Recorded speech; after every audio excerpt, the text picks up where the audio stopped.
अकादमी द्वारा आज 16 फरवरी 1994 को पद्म भूषण पंडित रामनारायण जी के सारंगी विषयक सांगीतिक वार्ता की रिकॉर्डिंग प्रारंभ हो रही है।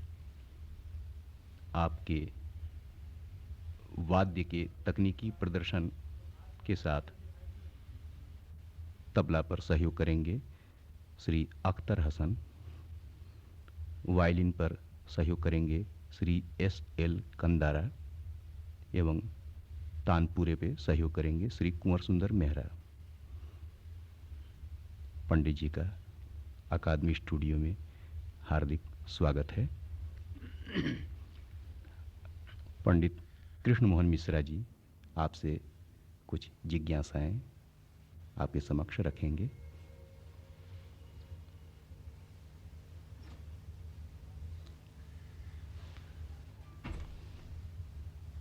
पंडित रामनारायण जी, सबसे पहली जिज्ञासा जो किसी भी संगीत प्रेमी को हो सकती है वो यही कि आपकी सारंगी वादन की अपनी परंपरा क्या है और उस परंपरा को आपने अपने पूज्य गुरु से प्राप्त कर उसको कितना विकसित किया और आज सारंगी किस मुकाम पर है। सारंगी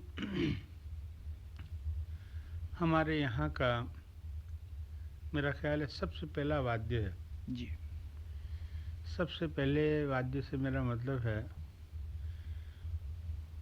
प्राचीन काल में जब गाना शुरू हुआ, चाहे वो मंत्र उच्चारण हो, वैदिक गान हो, गंधर्व गान हो या फोक म्यूजिक हो जी, उस वक्त से इस वाद्य का प्रचार प्रसार और ये उन लोगों के हाथ में आ गया था। सारंगी एक एकम्पनीमेंट इंस्ट्रूमेंट के हिसाब से जो गिना गया, उसकी भी एक यही वजह थी कि जब से गाना शुरू हुआ सारंगी आ गई और अभी भी है और रहेगी। इसके रूप, बजाने के ढंग, इस्तेमाल जैसे होती थी वो बदलते गए। जी। सबसे पहले हमारे यहाँ सारंगी एकम्पनीमेंट किसी भी चीज़ का हो, कहते हैं कि रावण ने भी इसका इस्तेमाल किया था।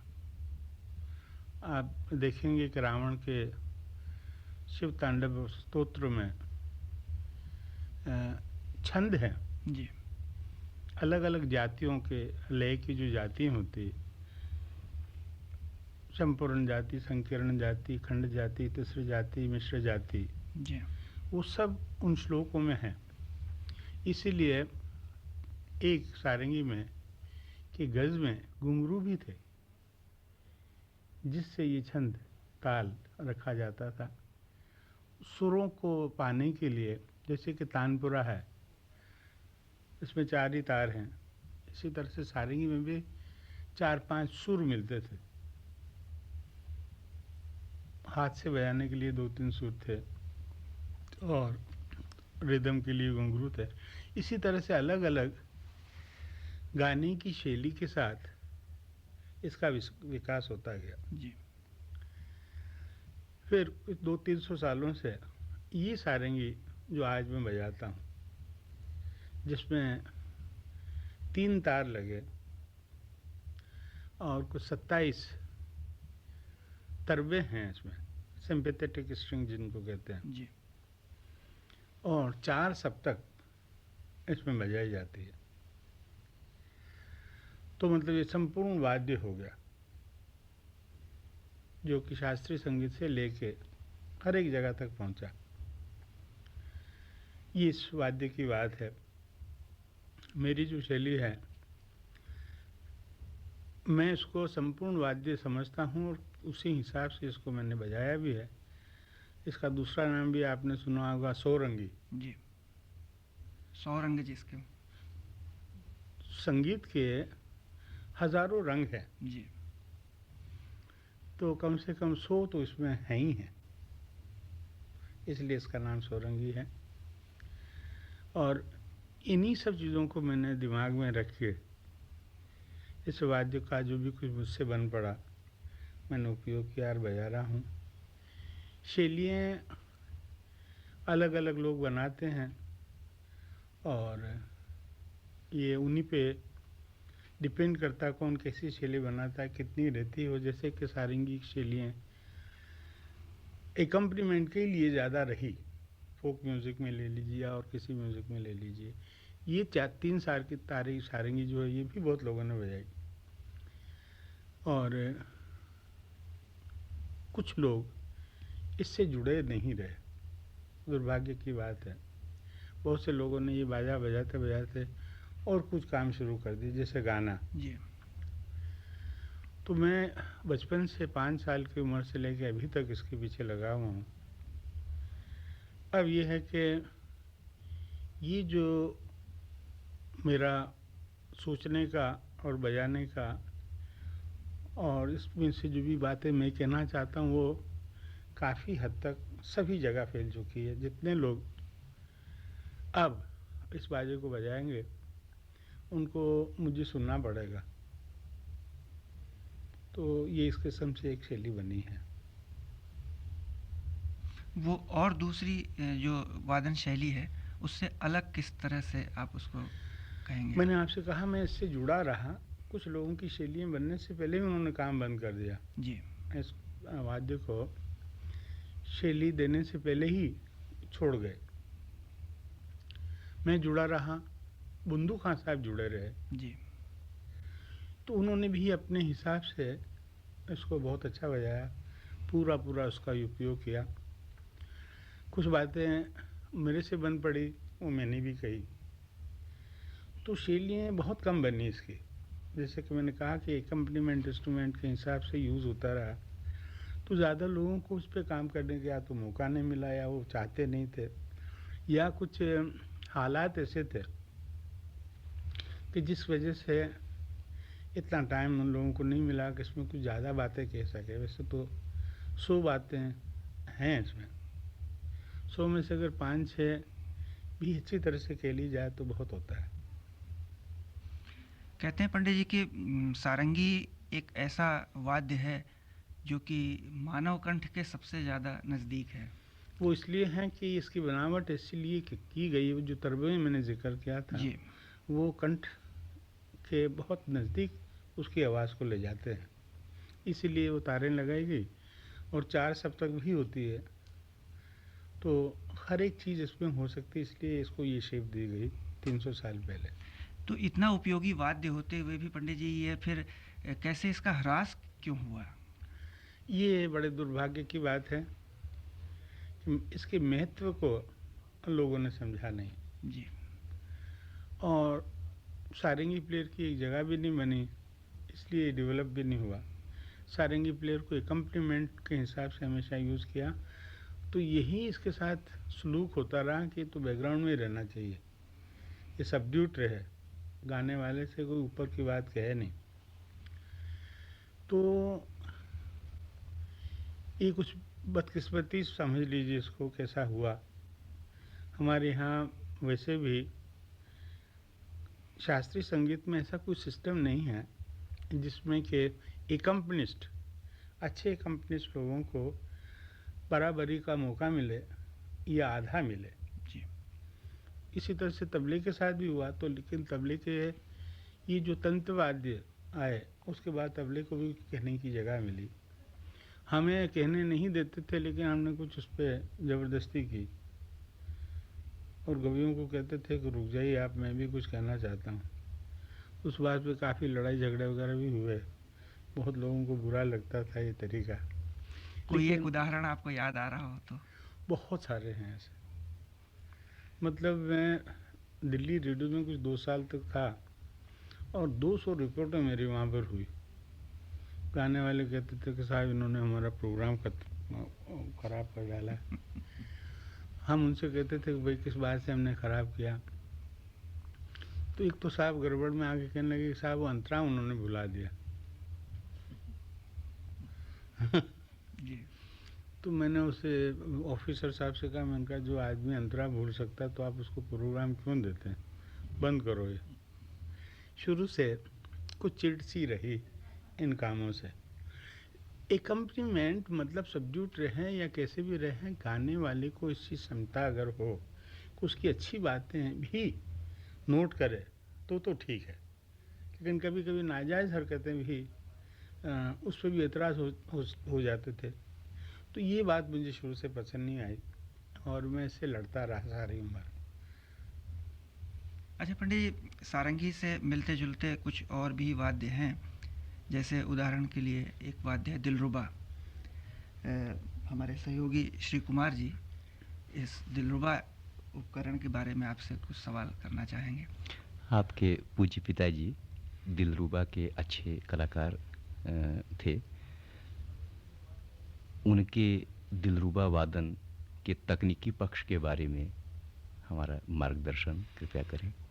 वो बहुत ही अच्छे दिलरुबा वादक होंगे, इसलिए उन्होंने मुझे सारंगी बताई, और उस सारंगी में जो टेक्निक उन्होंने बताया मुझे, कौन सा सुर कौन सी उंगली में से निकालना चाहिए, वो ही एक ऐसी चीज़ सिद्ध हुई कि उससे मैं कह सकता हूँ वो बहुत बड़े दिलरुबा वादक थे। ये 3 किस्म के अपने यहाँ होते हैं ये इंस्ट्रूमेंट, दिलरुबा इसराज भी इसको कहते हैं। एक छोटा सा इंस्ट्रूमेंट होता है तार शहनाई जी। इनकी कुछ शैलियाँ या इनके जो रख रखाव हैं बजाने के ढंग है, वो कुछ फिक्स नहीं हुआ, जैसे कि सारंगी के नहीं हुए। कुछ लोग 2 उंगलियों से बजाते थे, कोई लोग जाने के टाइम पे 2 उंगलियों से जाते थे और आने के टाइम पे 1 उंगली से। सारंगी में भी नहीं, दिलरुबा की बात दिलरुबा कर रहा हूँ। जी। तो सारंगी में भी ऐसी कोई फिक्स्ड बात कभी हुई नहीं। मेरे पिताजी ने मुझे बताई वो अलग और फिक्स भी है। जी। तो पिताजी 2 उंगलियों से बजाते थे 2 दिलरुबा? उंगलियों से बजाते थे। अच्छा, तो सारंगी पे उन्होंने चारों उंगलियों का प्रयोग 3 उंगलियों का प्रयोग मुझे बताया, जी जो कि बहुत अलग है जी और दूसरे सारंगी प्लेयरों से वो बिल्कुल मिलता नहीं है। जी। जो तार जो जिसको कि जील, डेवढ़, खरज, लरज कहते हैं कुछ लोग, तो क्या लरज पहले इस्तेमाल आप करते थे? हाँ हाँ, चारों तार? 3 तार। अच्छा। 4 तार दिलरुबे में होते हैं, सारंगी में 3 ही होते हैं। नहीं, जैसे सारंगी में एक कलाकार महोदय ने कहा था कि पहले 4 तार सारंगी में लगता था, तो चौथे को लरज कहते थे, तो वैसा आपने इस्तेमाल नहीं किया? नहीं, मैं 3 तार तक ही रहा, जी क्योंकि एक सारंगी थी, सुर सागर उसका नाम था, जी उसमें ये 4 तार लगते थे और मम्मन खां साहब जी दिल्ली वाले बजाते थे। जी और वो इंस्ट्रूमेंट उनके लड़के थे, मम्मू खां, जो दिल्ली रेडियो पे स्टाफ आर्टिस्ट थे। तो लेकिन वो बात बहुत प्रैक्टिकल नहीं थी, जी इसलिए 4 तारों का जो रिवाज है जी वो ज़्यादा चला नहीं। जी। इसकी बनावट के बारे में कुछ जिज्ञासाएं हैं, जैसे सारंगी में कौन कौन से ऐसे मटेरियल इस्तेमाल हों जो पहले होते थे, जैसे लकड़ी क्या हो, खाल कैसी हो, और गज का बाल जो है किस क्वालिटी का हो, जिससे कि उसके वादन उसकी आवाज़ में काफ़ी फ़र्क पड़े और सारंगी टिकाऊ हो। सारंगी पहले बहुत अच्छी बनती थी हमारे यहाँ, जी और खाल भी उसी हिसाब से ठीक ठीक रहती थी। मैंने क्योंकि इसको सोलो बजाना शुरू किया तो मैंने कुछ इसमें चेंजेस की, गज को थोड़ा सा लंबा किया, जी। खाल पहले जैसी मिलती थी वैसे लगा लेते थे। अच्छा, अब मेरी खास खाल है जो कि ना ज़्यादा मोटी है ना पतली है, किस जानवर की? बकरे की ही, अच्छा वो लगाता हूँ। कुछ तार, सिंपैथेटिक स्ट्रिंग जो है जी ये पहले तांबे और पीतल के होते थे, जी उनको मैंने बदल के स्टील के किए। जी और ये जो 3 तार है इनका भी मोटापा जो है जी वो मैंने फिक्स किया है, जी। और इसका एक सुर फिक्स किया जहाँ से इसको बजाना चाहिए, जिसमें वैसे जी तीनों सप्तक 4 सप्तकें जी। अच्छी तरह से बज सके। जी तो ये चेंजेस हुई हैं बाद में। तो इस परिवर्तन से सारंगी की आवाज़ में कुछ आपको बहुत फ़र्क हुआ उसमें। जी जो सारंगी की असली आवाज़ आनी चाहिए जी वो ये सुर कायम करने से जी और ऐसी तरबें लगाने से गज़ का रख रखाव, उसकी लंबाई चौड़ाई को बदल फेर करके जी ये हुआ है। जी। ये ताँत जो है अच्छी क्वालिटी का कहाँ से उपलब्ध है? ये हिंदुस्तान में तो अच्छी क्वालिटी का बनता नहीं। जो तांत मैं पहले बजाता तो वो तो यहीं के थे, लेकिन क्वालिटी इतनी अच्छी नहीं थी। पिछले 35 साल से जी मैं जब से बाहर जाना शुरू हुआ मेरा हुआ है, जी वहाँ से लेके आता हूँ बाहर। एक तार मिलता है जो कि हार्प का होता है, जी एक हार्प इंस्ट्रूमेंट होता है जिसमें पियानो की तरह ये तांत के तार उसमें लगे जी, हुए होते हैं। जी उसमें से कुछ तार मैंने चूज़ किया, जी। 2 तार। ये किस कंट्री में पंडित जी? ये सभी जगह होते हैं, यूरोप में है, अमेरिका में है, हार्प सब जगह बजता है जी और बहुत अच्छी क्वालिटी के तार वहाँ पर बनते हैं। जी। इसके गज का बाल जैसे आपने गज का साइज थोड़ा लंबा किया, जी, तो उतना लंबा बाल कहाँ से अवेलेबल हुआ? वो साइज़ उतना ही लंबा है जितने के बाल लंबे होते हैं वायलिन के गज़ के। जी। तो मैंने उसी साइज़ का बनाया। पहले हमारे यहाँ बहुत छोटे गज़ होते थे। तो मतलब वो नायलॉन नहीं, इस्तेमाल? अच्छा। घोड़े की पूँछ के बाल होते हैं ये। उतना लंबा बाल कहाँ उपलब्ध है? यूरोप में सब जगह है, अच्छा, अमेरिका में है, इंडिया में नहीं? इंडिया में नहीं। जी। इसका सुर जो आपने ख़ास तौर से कायम किया है जिससे तीनों सप्तकों पर उसी ढंग से क्रियाकलाप हों, तो उस दृष्टि से पहला तार किस सुर में, वो तो जिसे षडज में लोग मिलाते हैं? पहला तार षडज में, उसके बाद वाला पंचम में, जी और दूसरा खरज जी में मिलता है षडज में। जी तो ये तारों की क्वालिटी भी वहाँ पर अच्छे, बालों की भी बात हो गई। जी मतलब यह है कि गज़ का यही एक प्रमुख वाद्य हमारे यहाँ रहा जी और उसकी डेवलपमेंट ज़्यादा हुई नहीं, जी। इसलिए ये बाहर की सब चीज़ों को देखना पड़ा है। अब तो अच्छी सारंगी भी नहीं यहाँ पर बनती जैसे पहले बनती थी। जी। अब जिज्ञासा है सारंगी के तकनीकी पक्ष के बारे में, तो आपसे निवेदन है कि वाद्य का एक चित्र लिया जाए जी। और उसमें किस प्रकार उंगलियों का रख रखाव करेंगे, बोलों का निकास किस ढंग से करेंगे, क्योंकि आपके हाथ से जो बोलों का निकास होता है वो बड़ा ही मधुर, बहुत ही सौंदर्य युक्त होता है। उसके बारे में जिज्ञासा वाद्य के साथ।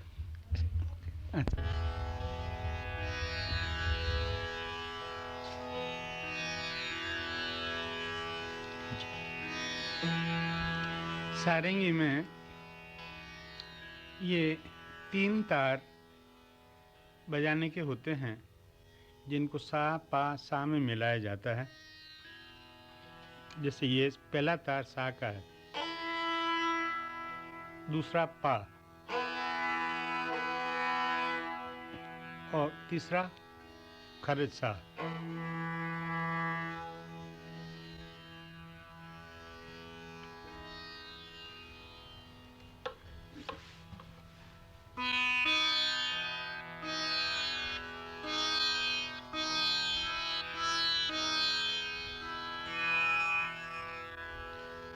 और ये जो तरबे हैं ये मिलाई जाती है। ये जो है ये पोर्शन ये राग के हिसाब से, राग के जो सुर होते हैं उस पर मिलाए जाते हैं। जैसे कोमल रे कोमल गा, या शुद्ध गा शुद्ध रे, और कोमल धा कोमल नी, तो उस हिसाब से ये मिलाई जाती है।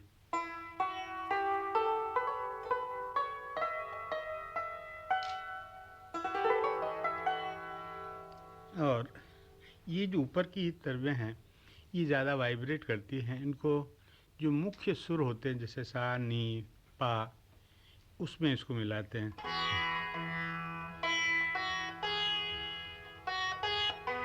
ये पा।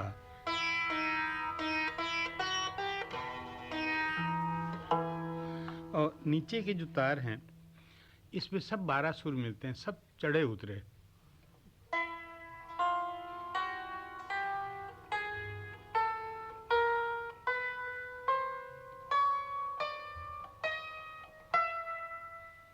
इस तरह से इसकी मिलावट है। और इसकी जो ख़ास बात है वो काफ़ी लोगों को तो मालूम है, फिर भी मैं बता देता हूँ कि यही एक वाद्य है जो कि नाखून के ऊपरी हिस्से से यहाँ से बजता, तार यहाँ लगता है। ये क्योंकि काफ़ी हाई है तो ये जैसे कि दूसरे साज़ों पे उंगली तारों के ऊपर रखी जाती है, इसमें साइड में रखी जाती है।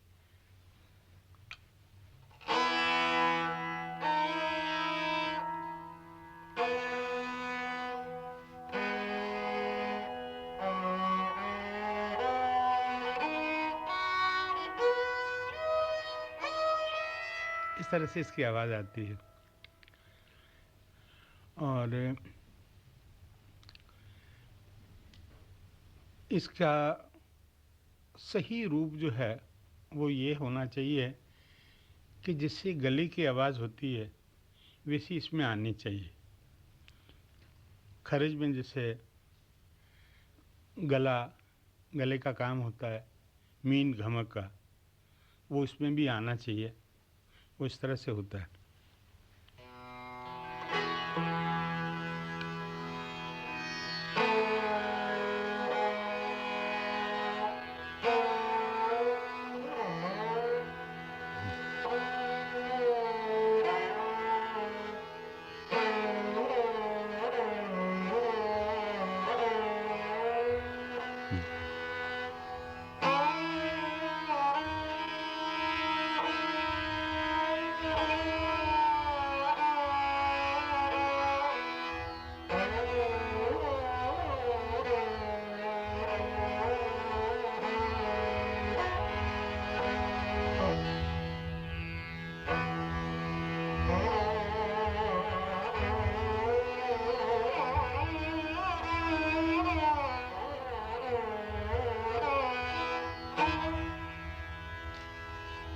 इसी तरह से दूसरी सप्तकों में भी हाथ घूमना चाहिए।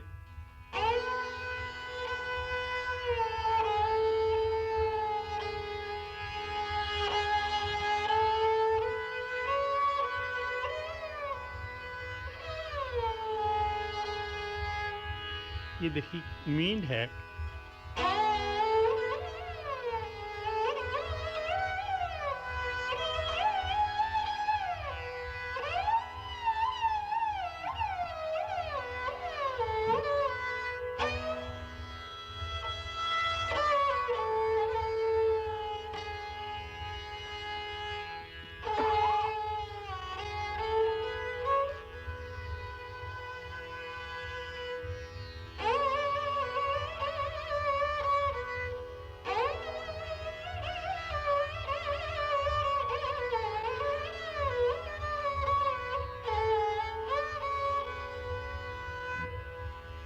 सपाट ताने भी आनी चाहिए।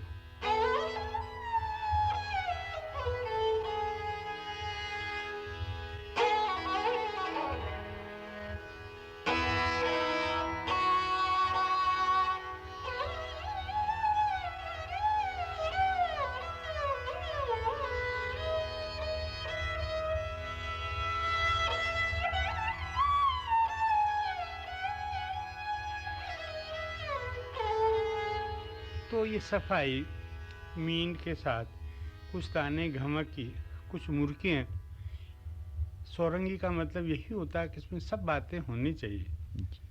जब तक ये सब बातें नहीं होती तो एक वाद्य का जैसा उपयोग होना चाहिए वो नहीं हो सकता। सब बातें कहनी चाहिए, कुछ गज़ की बातें हैं।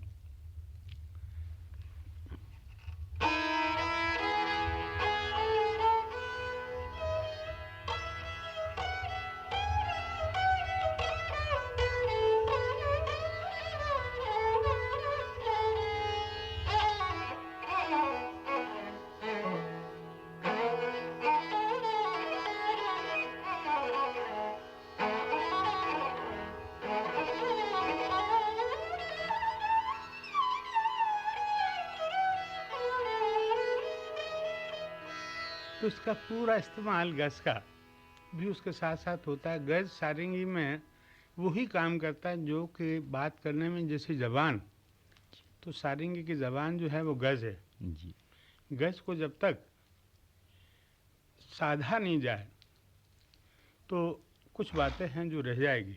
जी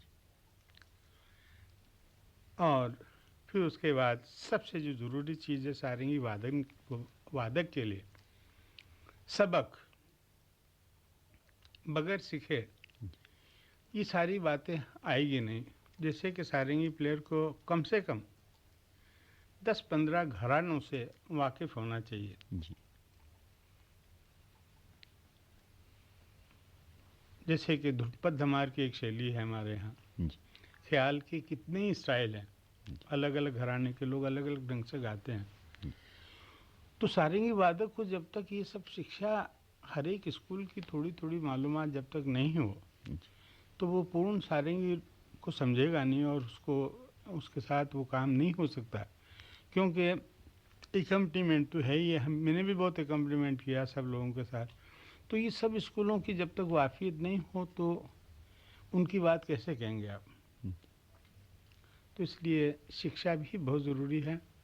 और बाकी तो बातें सब सीधी वही हैं जो सभी लोग जानते हैं। जी गज़ का जो तोड़ मरोड़ है वो भी शिक्षा से ही प्राप्त होता है। जी कोई छोटी ताने होती, कोई बड़ी होती, कोई घमक कौन से तार पे हो रही है, जी तो उस वक्त गज़ का इस्तेमाल कैसे होना चाहिए ये भी सारंगी वादक को सारंगी वादक से ही मिलेगा। जी तो ये टेक्निकल बातें हैं। इसके अलावा संगीत शिक्षा ये सारी चीज़ें बहुत ज़रूरी हुआ कि इस वाद्य को एक प्रमुखता मिल सकती है अगर इन सब चीज़ों का ख्याल रखा जाए तो। सारंगी संगति में आपने बतलाया था इस्तेमाल होता आ रहा है। आपने स्वतंत्र वादन के द्वारा सारंगी का एक अलग रूप कायम किया और सारंगी का सौंदर्य अधिक से अधिक आपके द्वारा बढ़ा है। स्वतंत्र वादन में अपनी अभिव्यक्ति की पूर्ण गुंजाइश है। संगति में तो अपनी अभिव्यक्ति का कोई स्थान उतना नहीं है। गायक कलाकार की अभिव्यक्ति का ही अनुकरण करना होता है। स्वतंत्र वादन के रूप में जो आपने इस वाद्य को एक रूप दिया है उस संबंध में आपके अपने क्या अनुभव हैं? मैंने जैसे कहा कि इसका नाम सौरंगी है, इसमें बहुत सी बातें बचती आई और बच सकती है। तो संगत में जब करता था तो सारी बातें उसमें नहीं आती थी। जी जिस स्कूल का गाना जिस घराने का गाना होता था वो भी बजा के हम को संतोष करना पड़ता था। जी तो मैंने ही सोचा कि मैं तो और भी कुछ कह सकता हूँ। जी ये सारी चीज़ों ने मुझे प्रेरणा दी कि मैं सोलो बजाऊं, ताकि इसकी जितनी खूबियाँ हैं 4 सप्तक होती है उसमें जो कि किसी गवैये के गले में नहीं होती। जी अंग्रेजी गानों में कुछ 4 सप्तकों के गले होते हैं, सप्रानो जैसे होते हैं। जी लेकिन हिंदुस्तानी शास्त्रीय संगीत में ज़्यादा से ज़्यादा 2.5 सप्तक की गुंजाइश होती है। तो चारों सप्तक हाथ में आई तो मैंने कहा इसका इस्तेमाल कैसे होगा। जी तो वो तो सोलो बजा के हो सकता है। जी इस किस्म की मुझे कुछ प्रेरणाएं मिली जिसकी वजह से मैंने उसको सोलो बजाने का फैसला किया। और उसमें काफ़ी दिक्कतें हुई क्योंकि लोगों ने कभी बहुत कम सुना है सोलो और बड़े लिमिटेड ढंग से सुना है उसको, 10-15 मिनट, आधा घंटा। तो पूरा कॉन्सर्ट बजाने के लिए 2.5 घंटे, 3 घंटे, 4 घंटे, उसके लिए एक तो मटेरियल होना चाहिए, सामान होना चाहिए, उतनी शिक्षा होनी चाहिए रागों की, उसी तरह से ताल की शिक्षा होनी चाहिए, उसी तरह से जो अलग अलग बातें इसमें कहनी चाहिए उसका पता होना चाहिए कब कहनी है। ये सारी चीज़ें मैंने सीखी जब से सोलो के लिए मुझे प्रेरणा मिली, और जब ये डिसाइड किया तो इन सारी चीज़ों पे मैंने काम किया, जो कि बहुत ज़रूरी था, नहीं तो बज नहीं सकता था। अगर काम नहीं किया जाए तो 15-20 मिनट में ख़त्म हो जाता बाजा। अब आपके वादन पक्ष के संबंध में जिज्ञासा है कि आपने किन रागों को प्रमुख रूप से आत्मसात किया तथा उनकी अभिव्यक्ति की, वो राग जो आपको बहुत ही ज़्यादा पसंद हैं। जिसको बजाने में आपको आनंद आता हो। ये जितने भी अपने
जैसे कि भैरव है, जी।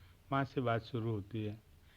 ये जो सुबह के जितने राग हैं, ललित है, बटियार और ललित, हिंडोल, आसावरी, टोड़ी, इन्हीं रागों पे मैंने काम किया। इसी तरह से शाम के भी जो राग दरबारी है, मालकोस, कोशी कांदड़ा, अडाना, और शाम के जैसे मारवा, पूरिया, पूरिया कल्याण, श्री, ये मेरे प्रिय राग हैं। आपका सुबह का एवं शाम का सबसे ज़्यादा प्रिय राग कौन है? सुबह का राग में ललित मुझे बहुत पसंद है। उसका मैंने एक रिकॉर्ड किया है HMV में, जिसमें थोड़ा सा गाया भी है मैंने। जी। गा के वो जो बंदिश थी वो बताई। और शाम के रागों में से मारवा। दोनों रागों की अवतारणा के लिए हम लोग निवेदन करेंगे। छोटा सा एक अंश उसका। अच्छी बात है।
ये कोई भी राग बजाने के लिए उसके लिए पहले से एक एटमॉस्फेयर बनाना पड़ता है माइंड में, जी इंस्ट्रूमेंट के साथ रहना पड़ता है, फिर जाके वो कॉन्सर्ट में बजाया जाता है। तो ये मैंने थोड़ा सा आपको ऐसे ही इसमें राग ललित में श्रुतियों का भी आप पूरा श्रुतियों के बगैर तो राग होता ही नहीं है। जी श्रुतियाँ जो है ये राग की आत्मा है, जी बगैर श्रुतियों का राग बन नहीं सकता।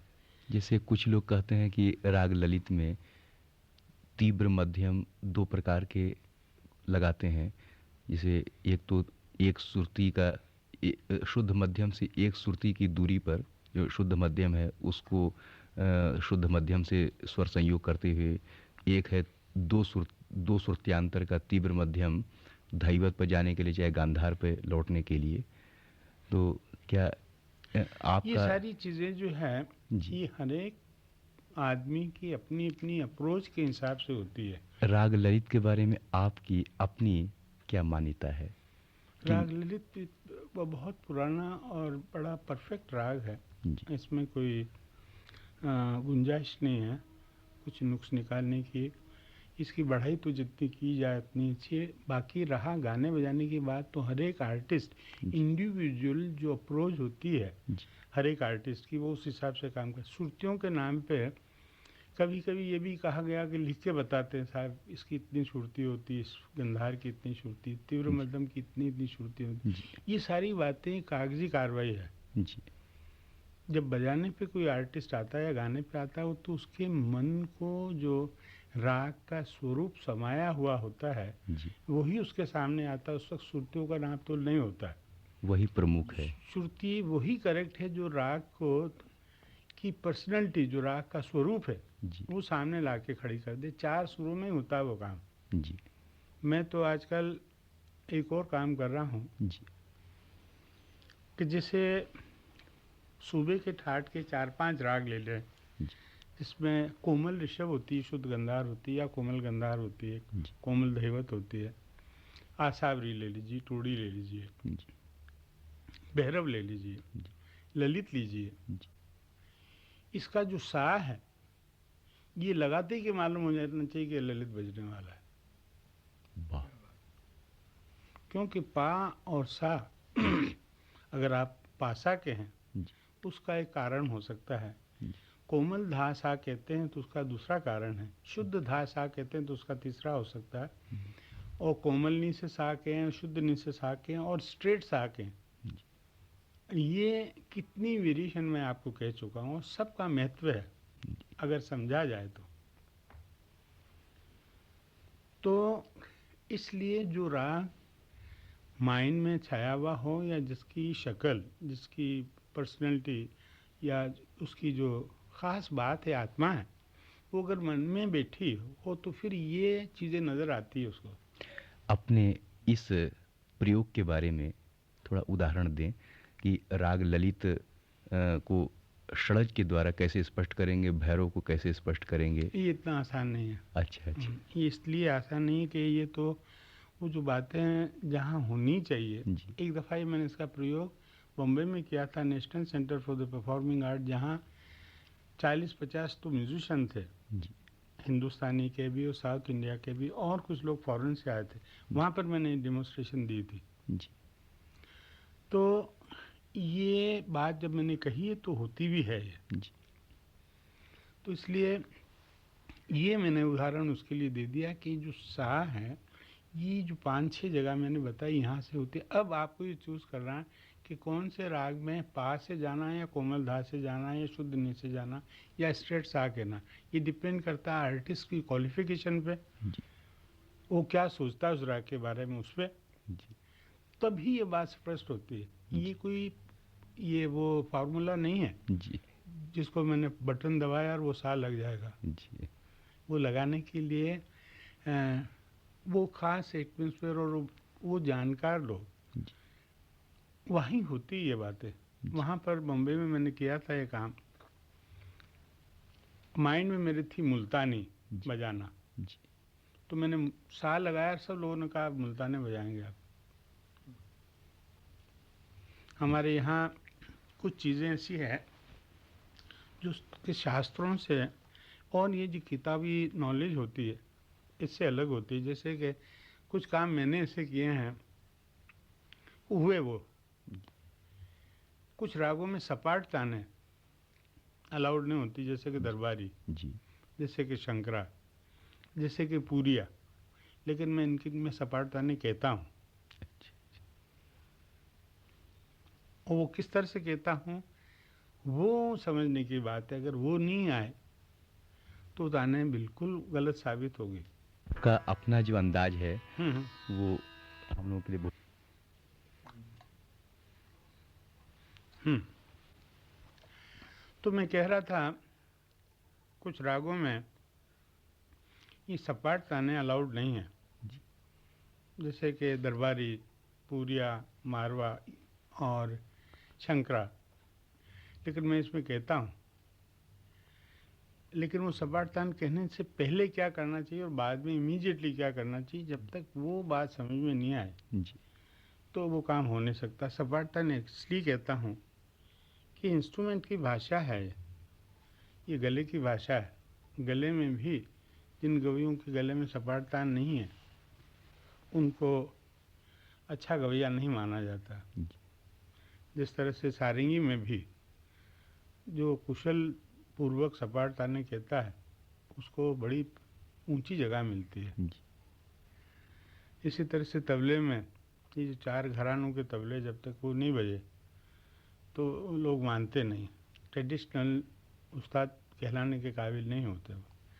तो शास्त्रीय जो बातें हैं वो तो अपनी जगह हैं ही हैं, लेकिन ये जो इम्प्रोवाइजेशन जिसको कहते हैं, मन की, माइंड की उपज, वो भी बड़ी महत्वपूर्ण है। क्योंकि म्यूजिशियन लकीर का फ़कीर नहीं हो सकता। क्रिएटिव म्यूजिशियन का काम है क्रिएट करना कुछ,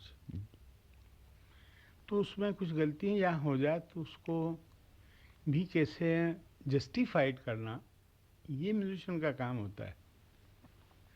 तो इस तरह से मैंने कुछ लिबर्टियाँ ली है जो कि मुझे इस स्वर्गीय रवि आपके यहाँ के रतन जंगर साहब, जब मैंने ललित का रिकॉर्ड किया तो उनसे भी कुछ विषय में चर्चा हुई। ललित वैसे मारवा ठाट से ही माना जाता है, शास्त्रों में ऐसा लिखा है। मैंने उसको शुद्ध कोमल धैवत से बजाया।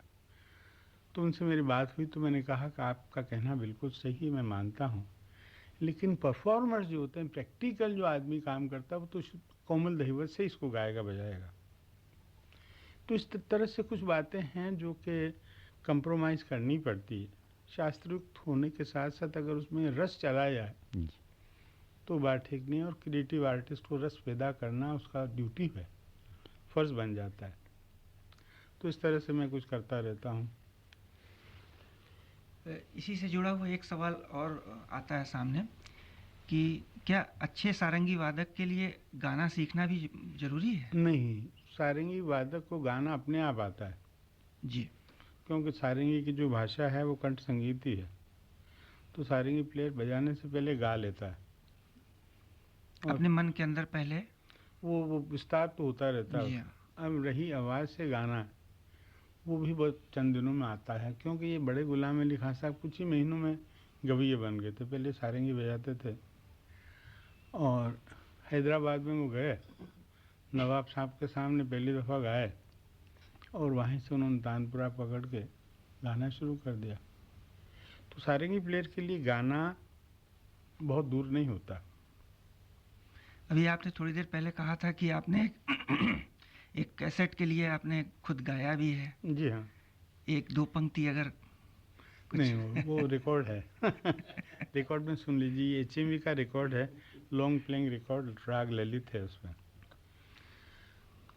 उसके बाद भी काफ़ी दफ़ा ये गाने का सिलसिला मैंने किया था।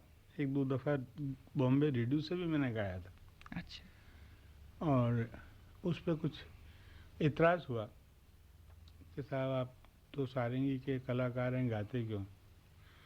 तो मैंने उनसे ये कहा कि मैं कुछ लोगों को एजुकेटेड करने के लिए गाता हूँ।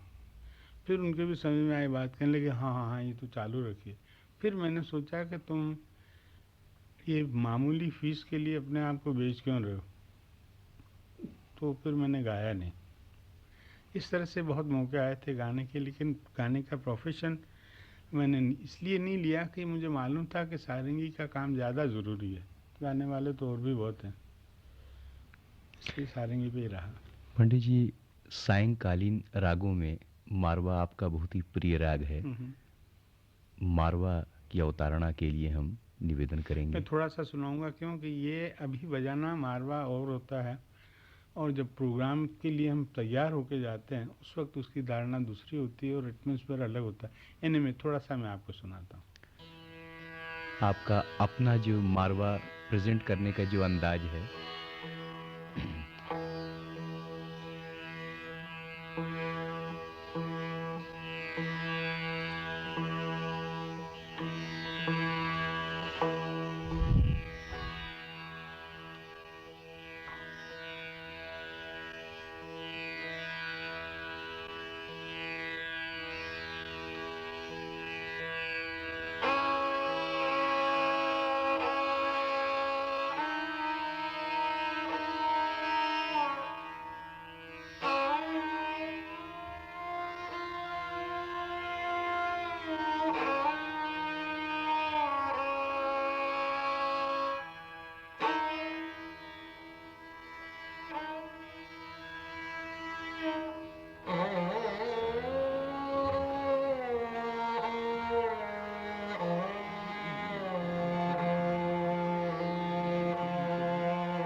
यस, हाँ शुरू कीजिए।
पंडित जी, अंत में एक जिज्ञासा और है। जी।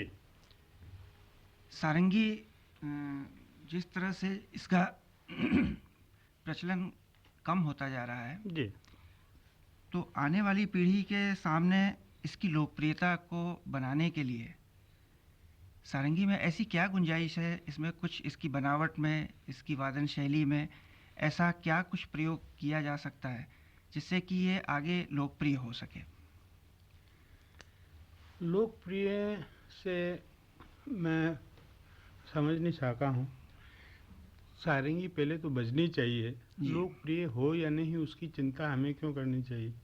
और लोग कौन होते हैं जिनको ये प्रिय होती है? लोगों को तो समझ कभी भी नहीं थी पहले।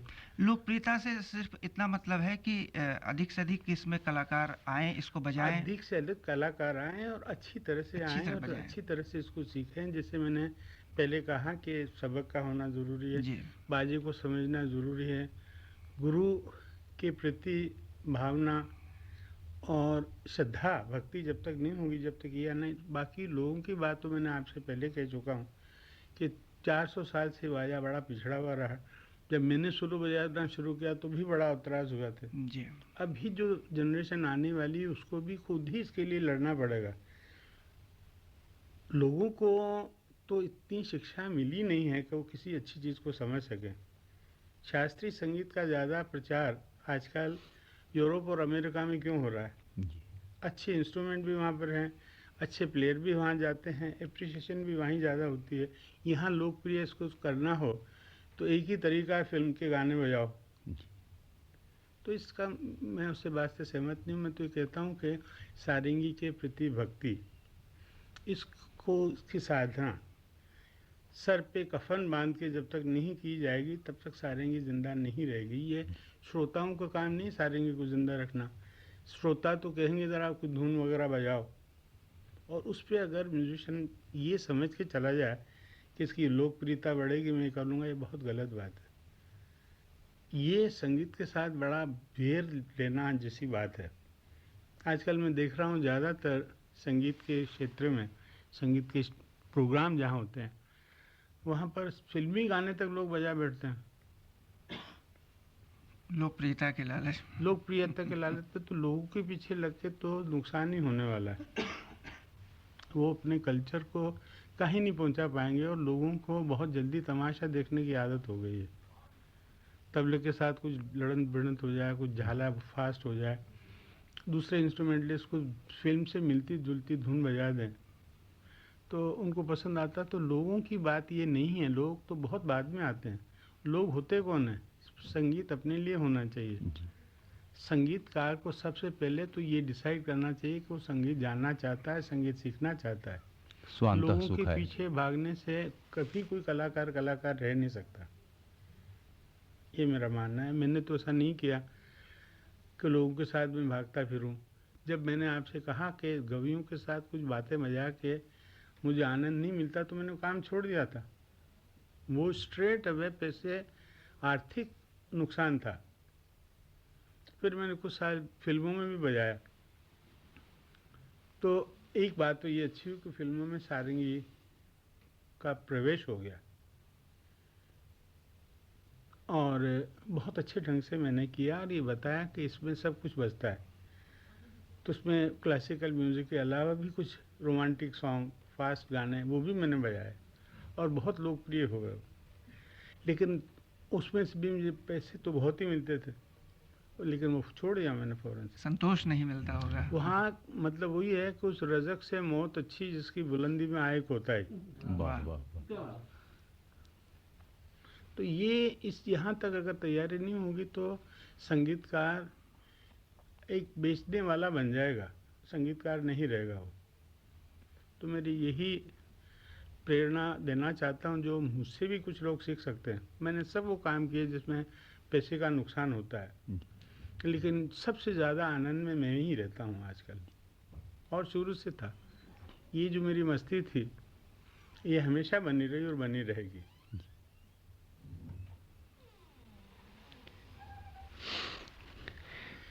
पंडित रामनारायण जी की रिकॉर्डिंग संपन्न होती है। आपके साथ तबले पे श्री अख्तर हसन, तानपुरे पर श्री कुंवर सुंदर मेहरा एवं तानपुरी पर श्री S.L. कंदारा जिन्हें सहयोग दिया। साक्षात्कार पंडित कृष्ण मोहन मिश्रा जी ने किया। पंडित जी के एवं समस्त सहयोगी महानुभावों के हम अत्यधिक आभारी हैं। बहुत बहुत धन्यवाद।